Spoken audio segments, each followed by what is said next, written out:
ഫണ്ടിന് കാത്തുനിന്നില്ല. സത്യപ്രതിജ്ഞ കഴിഞ്ഞ് മണിക്കൂറുകൾക്കുള്ളിൽ കിടപ്പ് രോഗികളുടെ വീട്ടിലേക്ക് റോഡൊരുക്കി ward member. Chaliyar panchayat Mayiladi ward member Basheer കാട്ടുമുണ്ടയുടെ നേതൃത്വത്തിലായിരുന്നു റോഡ് നിർമ്മാണം.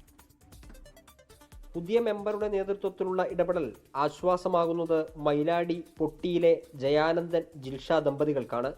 കിടപ്പ് രോഗികളാണ് ഇരുവരും. 40-കാരനായ ജയാനന്ദൻ വൃക്ക രോഗിയാണ്. 33-കാരിയായ ജിൽഷയുടെ ശരീരം തളർന്നതുമാണ്. സാമ്പത്തികമായി ബുദ്ധിമുട്ടായതിനാൽ വീട്ടിലേക്ക് റോഡ് നിർമ്മിക്കാൻ കഴിഞ്ഞില്ല. നടവഴി മാത്രമായിരുന്നു ഇവിടെ ഉണ്ടായിരുന്നത്. തുടർ ചികിത്സയ്ക്കും മറ്റും പുറത്തു പോകാൻ നാട്ടുകാരുടെ സഹായം വേണ്ടി വന്നു. കസേരയിലിരുത്തി മറ്റു വ്യക്തികളുടെ പറമ്പിലൂടെ ചുമന്നാണ് ഇവരെ വാഹനങ്ങളിലേക്ക് എത്തിച്ചിരുന്നത്. വർഷങ്ങളായി പല വാതിലും മുട്ടിയെങ്കിലും പരിഹാരം കാണാൻ കഴിയാത്ത പ്രശ്നമാണ് ഇപ്പോൾ പരിഹരിച്ചത്. മണ്ണുമാന്തി യന്ത്രം ഉപയോഗിച്ച് റോഡ് വെട്ടിയും മരങ്ങൾ മുറിച്ചും വാഹനത്തിന് വീട്ടുമുറ്റത്തെത്താവുന്ന വിധത്തിൽ റോഡായി. വാർഡ് മെമ്പർ ബഷീർ കാട്ടുമുണ്ടയുടെ നേതൃത്വത്തിൽ UDF പ്രവർത്തകരും നാട്ടുകാരും ചേർന്നാണ് റോഡ് ഒരുക്കിയത്. 24 മലപ്പുറം. ലോകത്തെവിടെയായാലും ഏത് സമയത്തും 24 വാർത്തകളും ഓഗ്മെന്റഡ് റിയാലിറ്റി പാക്കേജുകളും എക്സ്പ്ലെയിനറുകളും വിശദമായി കാണാൻ ഞങ്ങളുടെ YouTube ചാനൽ നിങ്ങൾക്ക് സബ്സ്ക്രൈബ് ചെയ്യാം.